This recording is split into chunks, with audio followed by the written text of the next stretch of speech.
session is a movement and meditation service, as you may know. So I start out speaking for about 8 minutes on the topic, and then we move for another 5 minutes, and then I speak for another 8, and we move for another 5, et cetera, et cetera. And we end up in meditation, and at the end of that meditation, there'll be a YouTube video. I start out usually on a really light note, and then we go a little deeper as the hour progresses. And the topic for this month is making connections, okay? So that's been the topic for the whole month. So when we think of the word making, right, it's a very active word, okay? We are creating, we're putting things together. When we make a living, we're sustaining ourselves. We are transforming. So making is a very, very active thing. And when we're connecting, then, what are we doing? We're taking things and putting them together. We're merging them. We're interweaving them. We are creating again. We're building energy. And then when we make a connection, when we put that together, then we are actively creating energy. We're actively and consciously making a decision to put things together and to build meaningful connections.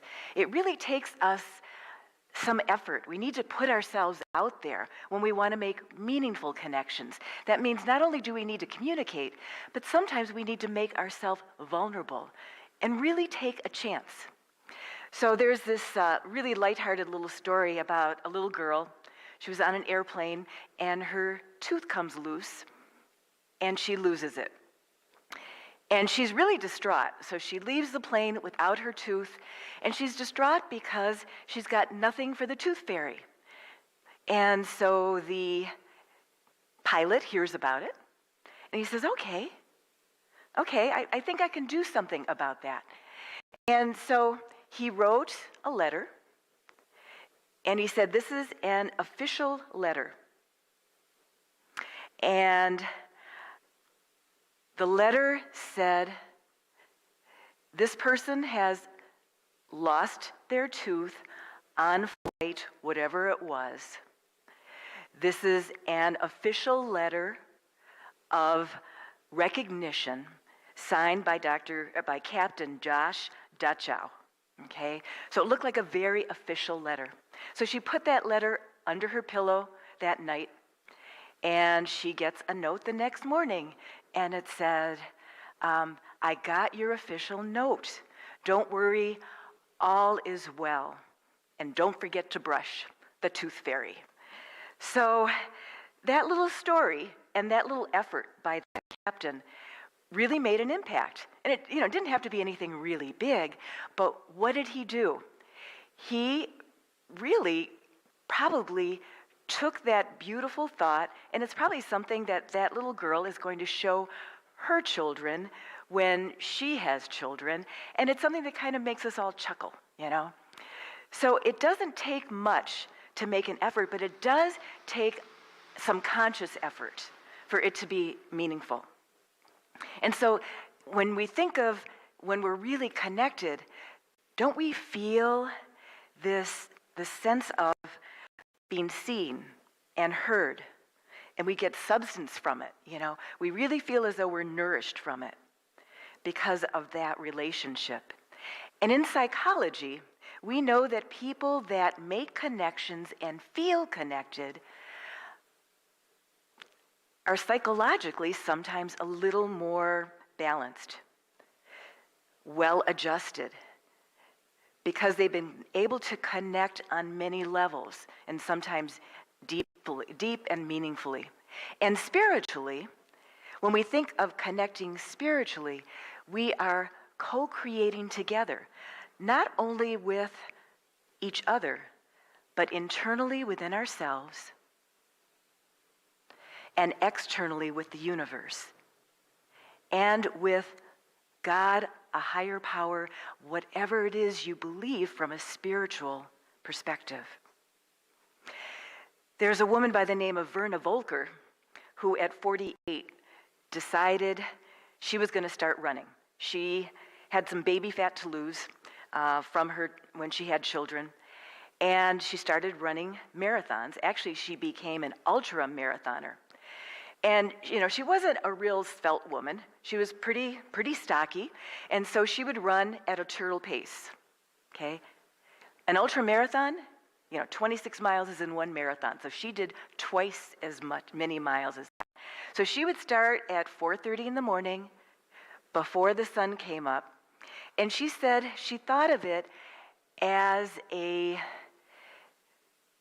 spiritual prayer, a great morning prayer to Mother Earth. She was an indigenous woman, and she felt that when she was running, her ancestors were encouraging her along. And over the years as she was running, she got inspired to do several things. And one was start a business, and that business was called Native Woman. And she started a line of clothing for women built like her for running. And then she also led and sponsored other mini marathons and events for fundraising for the lost children, the Native children with unmarked graves, the murdered Native American women, and then she also mentored young Native American women. And her goal in life was to let them know that anything is possible. So the Dalai Lama said, "We show our humanity not by how we see ourselves apart from others, but in our connection to others." So why is this a theme? We have these themes every month because we forget them.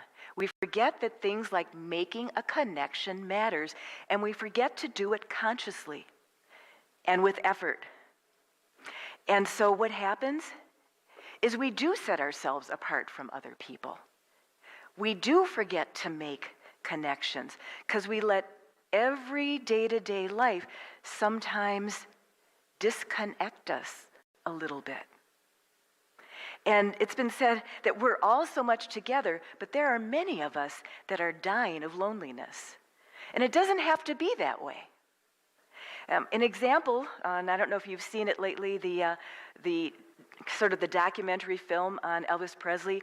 He's an example of someone who was so connected. He was really connected to his music. He created just fantastic stuff. And then he also had a really good relationship with his wife for almost about 20 years and his child, and then things sort of caught up with him. And whatever it was, drugs, whatever that happened, where he got more and more disconnected to his soul and his heart. And eventually, he lost his dream of going to Europe. He never got a chance to really visit Europe other than when he was in the service. He lost his connection with his wife, his family, his soul, and eventually his life. So we don't have to go down that path, but we do probably need to remember that we can disconnect so easily without really even knowing it. So I like to start our first exercise always with forgetting and getting rid of what no longer serves us. So I encourage you to stand up. And we're going to do minutes of movement before I speak again a little deeper on this topic. But I encourage you to stand with your feet slightly apart, okay, and knees slightly bent. So you're kind of a good, strong tree, okay? You're rooted, you're firmly rooted. And I encourage you just to take some deep breaths and to let out some breaths very heavily, let's say about 6 times, with the intent of breathing out what no longer serves you.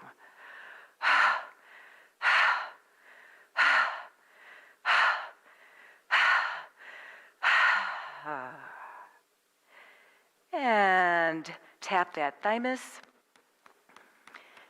And now tap out what it is you might be or might have been afraid to say. What is it that you've been keeping inside that you would like to say, that you would like to express? What's the love that you wish you would have shared? Tap that out. What is it that you wish you wouldn't have said? And tap out anything else that doesn't serve you, that didn't serve you this week, this year, your life. What keeps you stuck from going deep and connecting deeply in a meaningful way? And now take both hands and rub those kidneys back here. Those kidneys are where anger gets stuck. Is there any anger? Is there any fear? Fear also stops us from doing so much. So let go. Right here where those kidneys are, those kidneys clear a lot of stuff. They clear a lot of toxins from your body. Get those kidneys to get rid of any of those toxins that are literally away and stopping you. Okay, toxins that accumulate sometimes could be metals, chemicals, and emotional toxins. That's what Qigong is about. Qigong is about releasing stuck energy.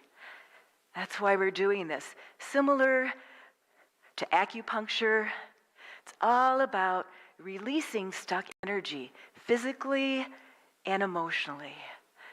Okay, then now, while you're rubbing those kidneys, I'm going to ask you to bounce at your knees. A gentle bounce, keeping those feet on the ground so you're still a stable tree.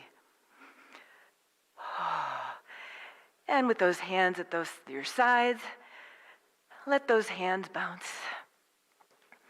Shaking off from your hands anything else that doesn't serve you. And while you're still bouncing, raise those hands up and have those limp hands up above your head. It's also, if you've got kind of clogged up sinuses in the winter, this kind of helps clear up those sinuses too. So we're kind of clearing up lots of little channels from the tips of your fingers, through your body, down to your toes, getting rid of any stuck energy, emotion, and just think of that intent. What I'm doing is making more room. I'm making more room so that I can make meaningful connections. Sometimes we gotta get rid of some stuff to make big room for more than what we intend to come in. So make that room. Clear it out. And if you want to shake a little harder, feel free to do that. And you can kind of shake however you want, just for the next minute. Just whatever feels right. Just do a free flow. Shake whatever feels good to you. Wherever it is you feel that you're kind of stuck. Could be in your arms, your legs. And don't forget your heart. If your heart is hurting, let go of that. Open your heart. Let this open up all of your circulation and get new, fresh, oxygenated blood to your heart. Okay, and slowly come to a stop. Hands on your belly.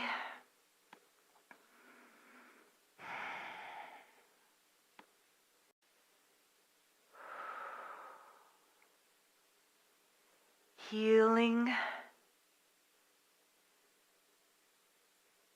your core.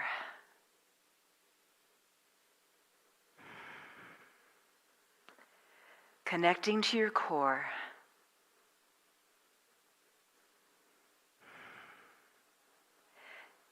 Sending love and forgiveness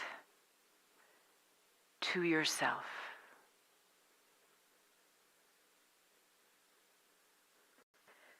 Okay, I encourage you to have a seat.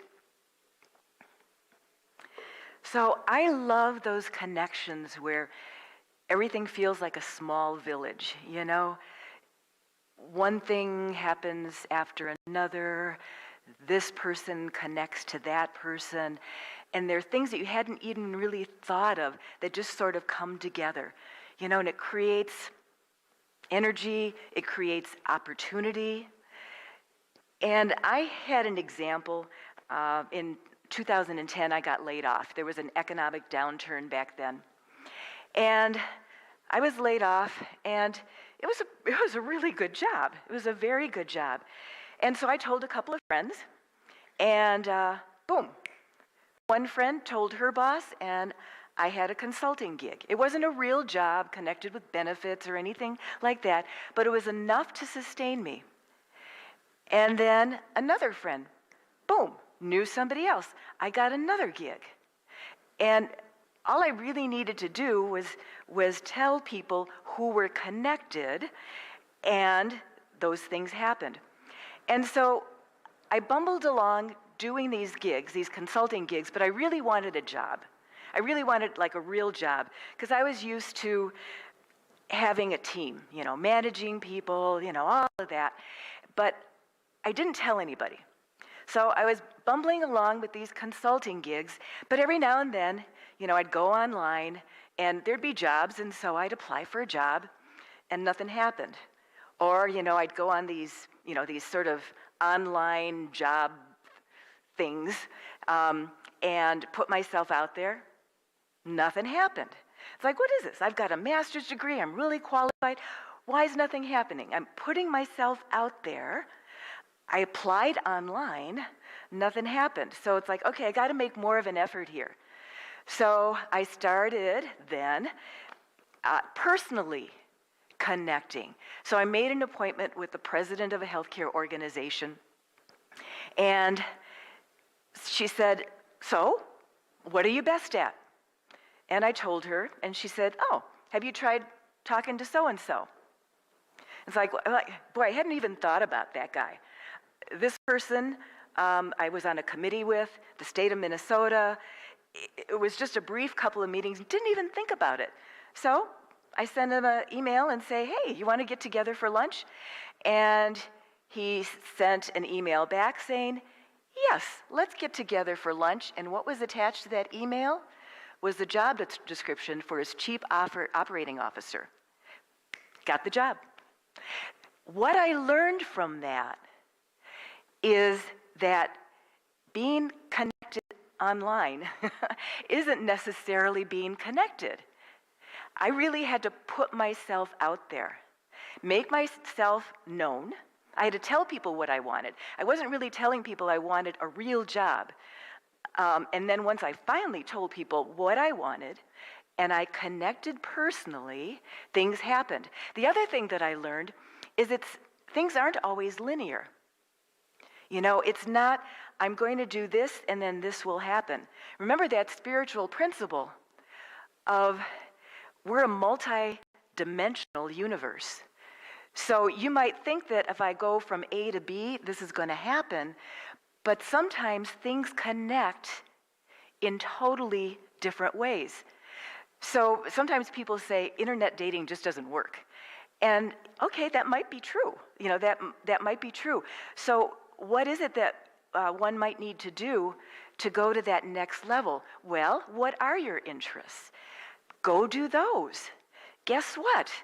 The people that you like to be around, and maybe somebody you might want to date or whatever, might be doing those things that you like doing. And lo and behold, you've got a friendship with somebody that likes doing what you like doing, which is the basis for a relationship.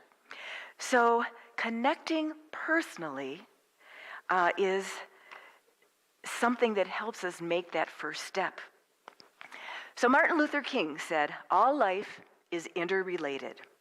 We are all in a network of inescapable mutuality, tied to a single garment of destiny. Whatever affects one directly affects all indirectly. So these have been a tough couple of years, right? We've had a pandemic, we've had violence in the streets, we've got this bizarre political stuff going on. It's been tough. And it's almost as though the universe is saying, wake up. Wake up. Maybe we've taken things for granted. Maybe we've taken our American society for granted. We've always thought, haven't we, that everything's just going to kind of work. You know, we've got a system of checks and balances. We've got this, we've got that. Everything will work. But maybe we do now need to connect. So if our interconnectedness is undeniable, to choose or allow divisiveness, violence, or whatever over unity and love is almost like denying ourselves. So what can we do to find common ground? And if energy multiplies, what is it that we as individuals can do to connect, to override things, to override the negative? And if many are greater than one, we can all help be a catalyst. I'm not talking about just protesting, but actively doing something that is constructive. What are your talents and your gifts that can help you make those loving connections with yourself, with others, and with Mother Earth? Now, some say that the greatest gift that humans have is this gift of language. And the English language is a funny language because we don't necessarily connect with Mother Nature in language very well. That maple tree outside, we refer to it as an it, not as a being, not as a living thing. By referring to it as an it, rather than something that's living, a him or a her or some other pronoun, doesn't matter. By calling the tree an it, we're almost making it or allowing it to be sort of a victim of development, of absolving any of our responsibility to nature, and allowing it to maybe meet a chainsaw when it doesn't really need to meet that chainsaw. So if we think twice about it, sometimes we can drop our arrogance and really honor Mother Earth. So some give thanks to Mother Earth. But does Mother Earth have a reason to thank humans? So I had an experience in Door County. There was this great nature center. And there was a mile-long boardwalk, and at the end of it, there were 2 lighthouses. And normally, in my younger days, I would just walk along that boardwalk and say, oh yeah, nice tree, really nice flowers, and aren't those lighthouses really cool? There happened to be a teacher there that guided us on a 2-hour walk through this 1-mile boardwalk. And he also happened to be on the board that put together this preserve. And this man was so passionate about nature, and he knew so much about how it's connected. And he told the story about how there were these tectonic plates in the Caribbean, and they moved up and they formed the Great Lakes. So he was connecting everything together. And then how when the Great Lakes formed, this is what exactly happened in Lake Michigan on this spot where we were standing. And that's how there were these 30 ripples that happened in this forest over hundreds of years as the water receded and formed this particular area. And And basically there are 475 species of plants there. He showed us a carnivorous plant, all the fish, and then he told the story of the lighthouses. So he connected all of this stuff also with people, and then how people would come to this particular area. So he was really able to see that interconnectedness with all of creation through billions of years.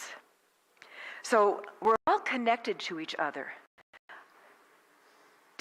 biologically, to the earth chemically, and to the universe atomically. So let's keep that in mind while we think about how to maximize our collective wisdom and our global heart. So the next exercise, I invite you to stand up. And now we're going to do some connecting. The first exercise was to shake off what no longer served us. And this one is to help us connect to what matters. Same stance, feet firmly on the ground, knees slightly bent, feet slightly apart. And first, we're going to connect a little to sound. And we're going to raise our arms up slowly.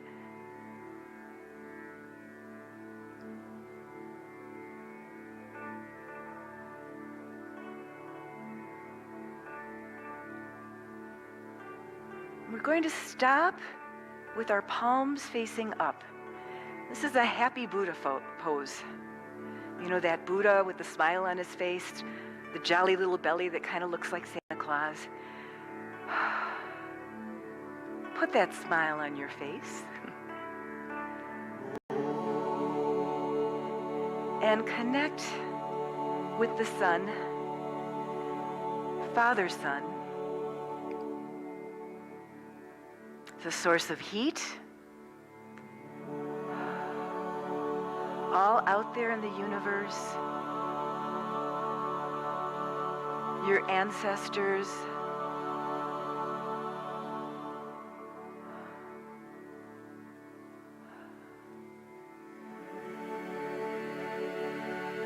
connect with that warmth and that light.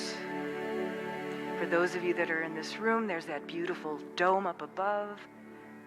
Connect with those beautiful colors up above and that design. Now just turn your hands towards your head, shining all of that energy on you, connecting it with you.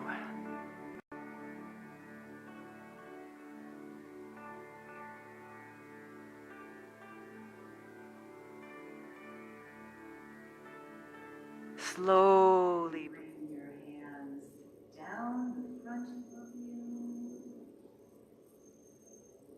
And when you reach heart level,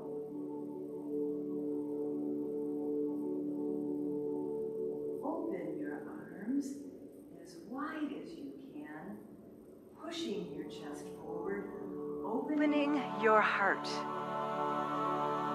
to truly make meaningful connections. That heart, when it is open, can receive love, beauty,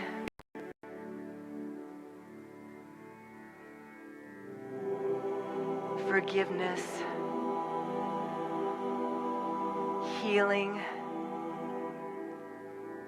joy.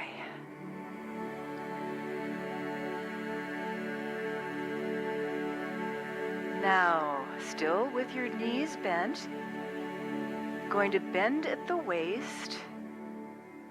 Make sure you have a wide stance, and you're going to create a flat back and put your hands behind you, palms up,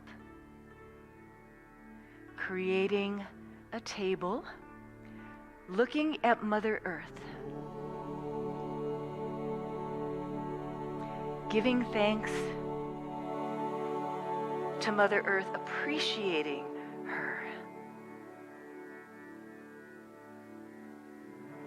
her nurturing, supplying the water in the soil that provides us food, that sustains us,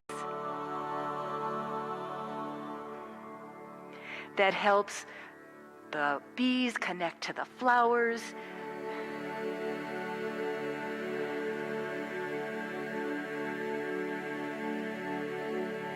the way everything interconnects on Mother Earth to support us. Now, if you can, if you need to bend your knees lower to do so, try to touch Mother Earth. If you can't touch her, then touch whatever lowest part of your body you can, your ankles, your calves, your knees. Oh. But make a connection. Make a connection. Give thanks in gratitude.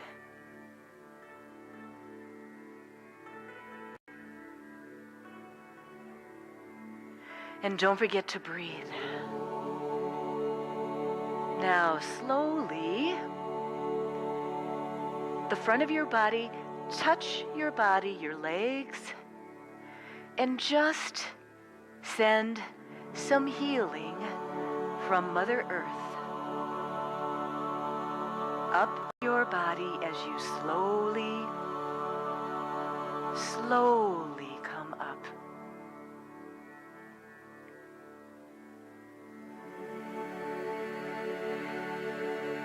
And pause a little at your belly, healing your core.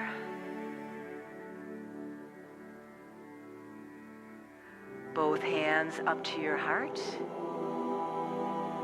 Pause at your heart, healing your heart. With one hand still on your heart, the other to your head. Connecting your heart to your mind. Healing them both. A few deep breaths.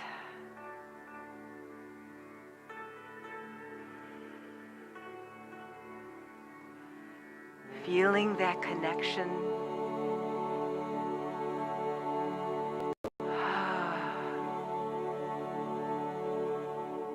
And I encourage you to have a seat.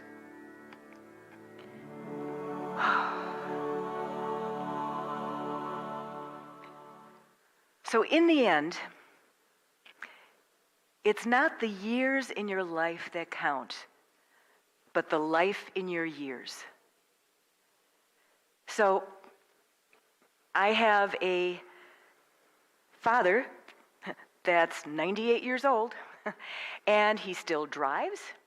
He lives with his younger wife in her late 80s, and they live on several acres independently.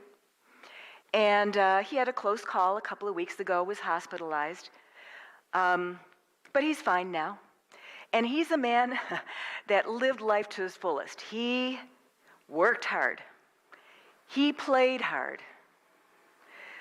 He did everything to the fullest. He was probably, a little self-centered when he was young.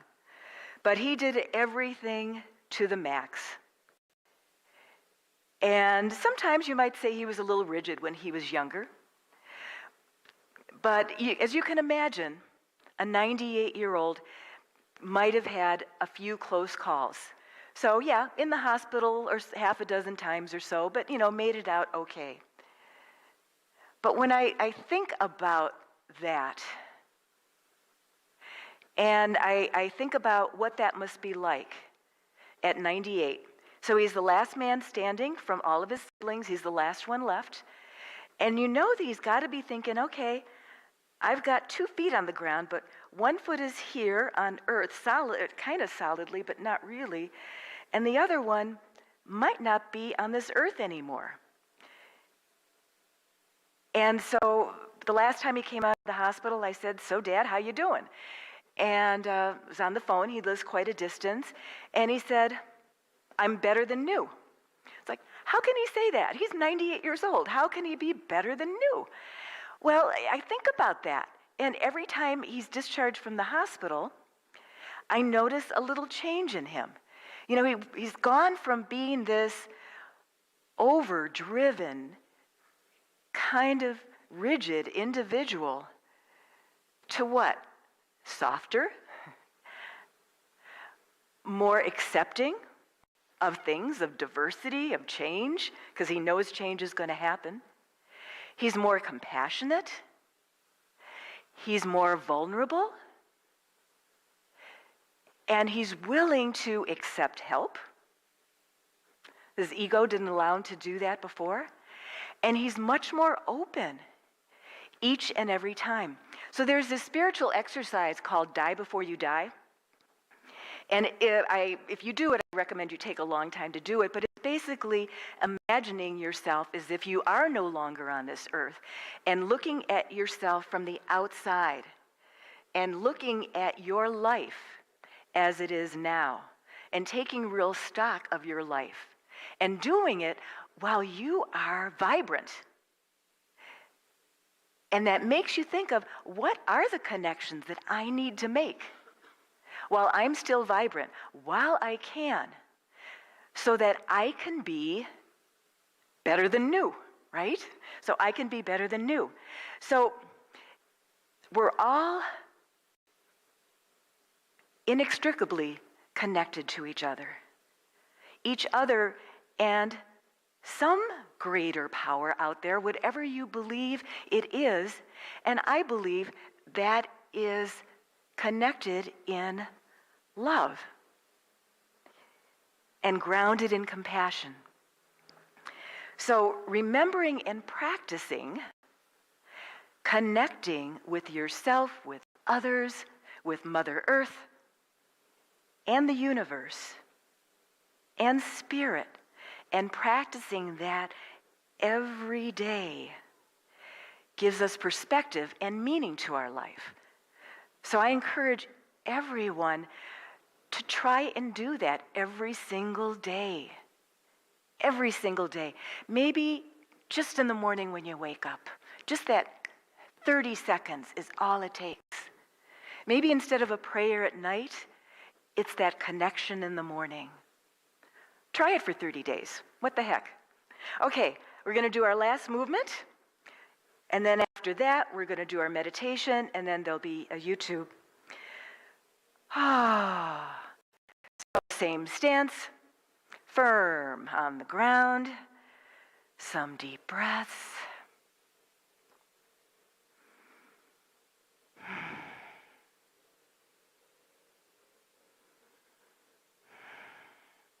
We're going to start out with just paintbrush hands. So with your palms towards you, you're going to slowly move those hands up. And when you get to the top, palms down and slowly come down. So in Qigong, again, it's about balancing energy.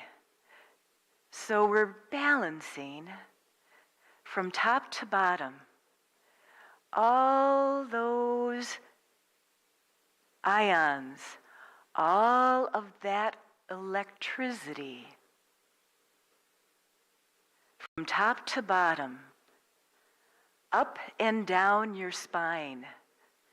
That spine has little nerves that connect to almost every nerve in your body. So everything that is moving now is connected to that core vertebrae in the center of your living human body.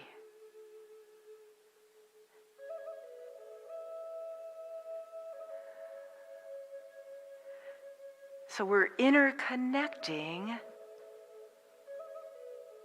everything together with the love of the universe. And once your hands are back up towards your heart, I'm going to ask you to put your fingertips together, and in a clockwise fashion, you're going to make 9 small, getting to larger circles that will connect your core further and further. So we're going to start at the bottom of this little circle. 1. A little larger.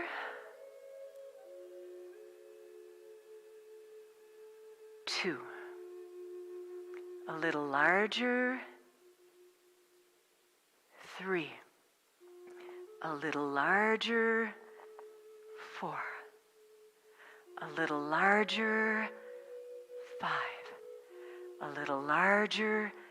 6. A little larger. 7. A little larger. 8. A little larger. 9. And come up to the top. Now, in the other direction, the counterclockwise, we're going to make 6 getting smaller, taking all of that energy that you just connected with the universe and bringing further and further into your core. Okay, when we get to the top, 1. A round smaller. 2. A round smaller. 3. A round smaller. 4. Smaller. 5. Smaller. 6.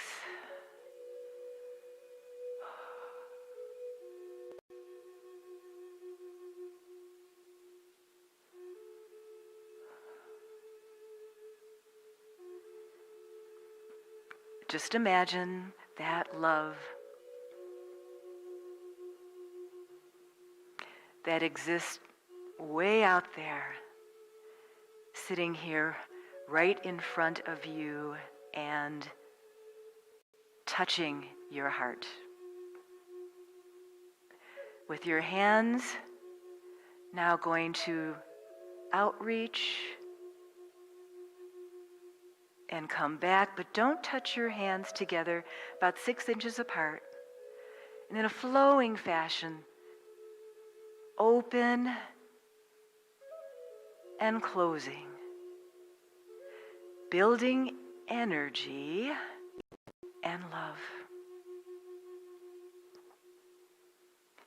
Building energy and love. Connecting with everything you know that is positive, that is good, that is loving, that is constructive, that builds, that transforms. Pull that all in. Pull it all in.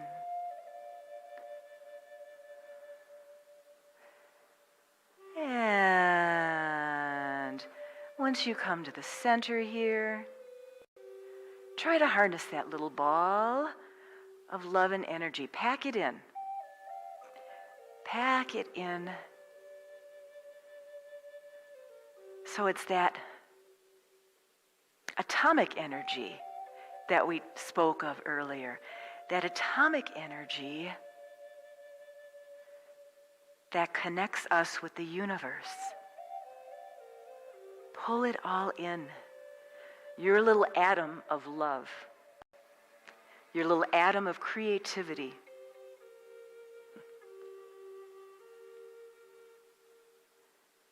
And hold that atom Slowly bring your hands up and release that into the universe.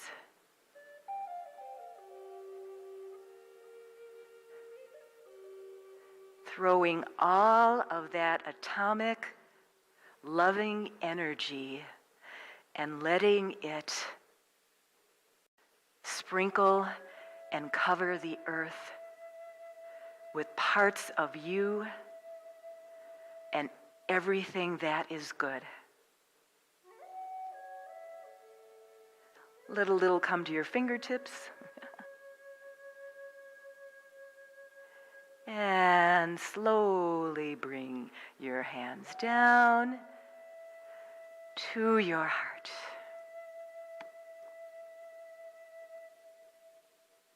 Let's have a seat for our meditation.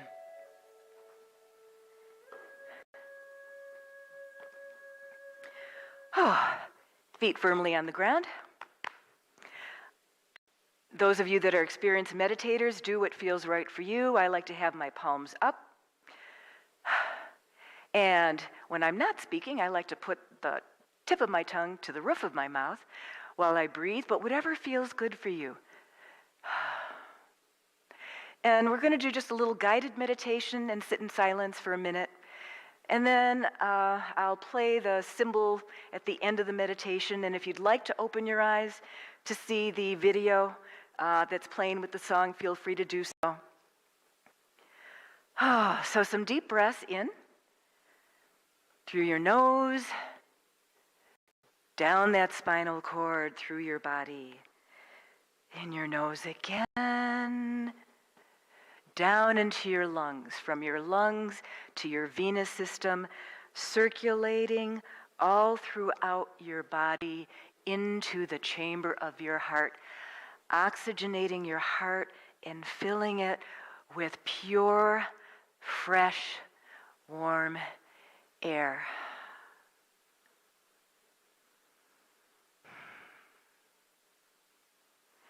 That heart is beating and sending waves, just like in an EKG.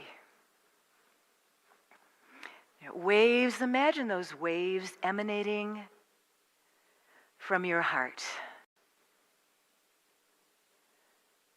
All of those things that we spoke of, creativity, love, kindness, compassion, those waves going from you, emanating to others in this room or your living room, emanating down the road,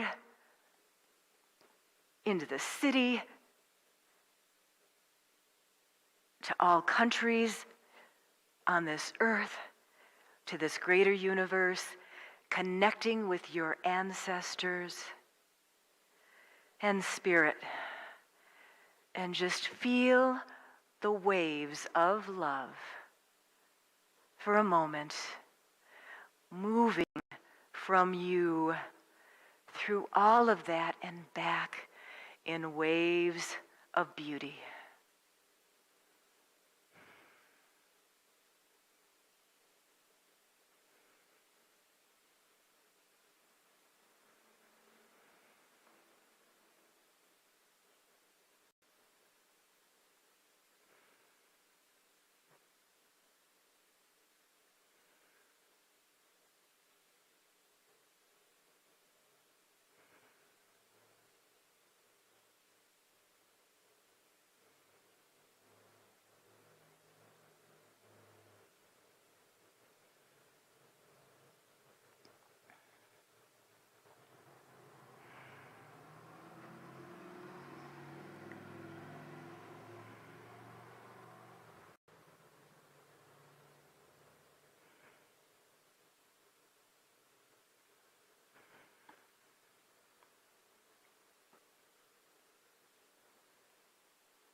butterflies' wings will set off us from the world away.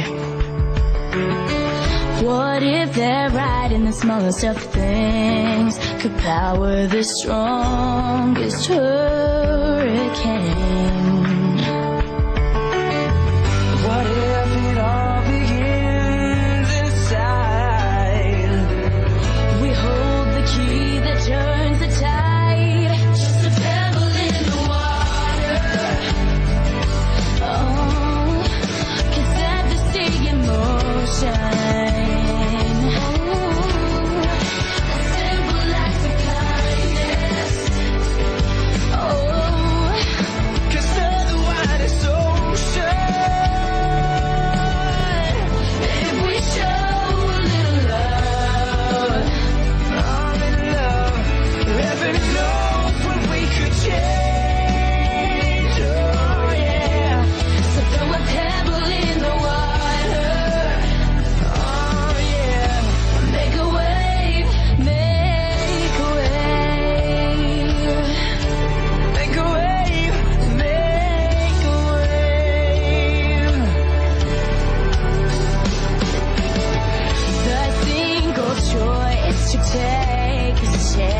Stretch your hand to someone in need. Help somebody.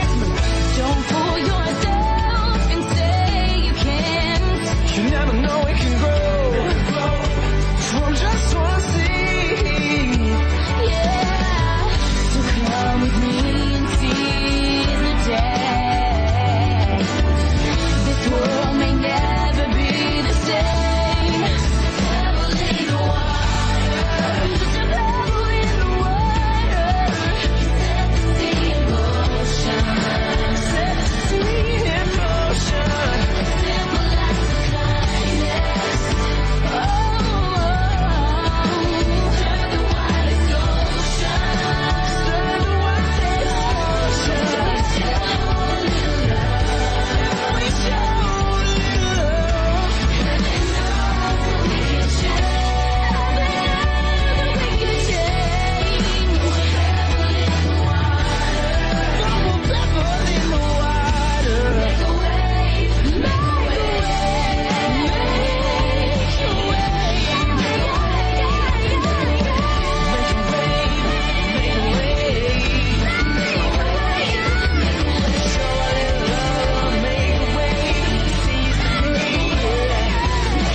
So let's form our closing circle. I'm going to ask in a circle, hands to close to the person next to you. Don't have to touch. Sending energy all around. So, Mother, Father, God, Spirit, ancestors, all who love us, thank you. Thank you for today and all that we have on this earth. Thank you for the connections we have just made. And as we walk out of here and through the rest of our day, let us remember to make meaningful connections with ourselves, humanity, Mother Earth, and Spirit. Aho. Thank you.